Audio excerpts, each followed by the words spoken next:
ازاي تشطب شقتك. نتكلم في نقطه من ضمن النقط اللي لما بندخل يا جماعه شقه والشقه بتكون قديمه زي الشقه اللي احنا فيها. الشقه دي دخلنا كان ناس ساكنه ومشت وناس كبيره، فالتوضيب قديم زي ما حضراتكم شايفين يعني الوضع.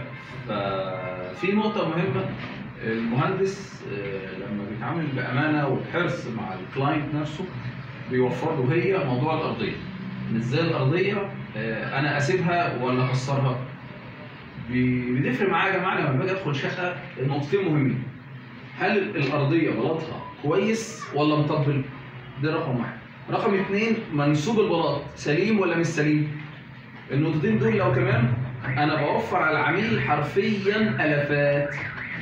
سيبوا معايا، تكسير بفلوس، تنزيل بفلوس، عربيه تنقل للمقالب العموميه بفلوس، هجيب رمل جديد، هجيب اسمنت جديد، ناس هتنقل، ناس هتطلع.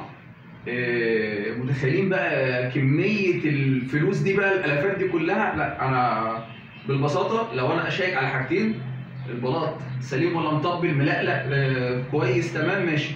تاني حاجه المنسوب بتاعه بشيك عليه تمام سليم، خلاص نبدا اتعامل ان انا هعمل بماده، اركب بماده على الارضيه.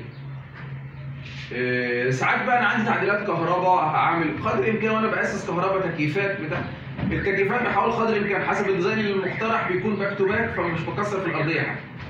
لو في كهرباء او في مواسير صرف تكييف او حاجه يا دوب على قد 5 سم زي ما حضراتكم شايفين كده في الارض، تبقى حاجه بسيطه يا دوب الواحد بس على قد فتحه الماسوره والمحار وهو بيقفل على مربات الكهرباء، بيقفل على المربات دي كلها ونشتغل بماده وتمام تبقى زي الفل مفيش مشكله.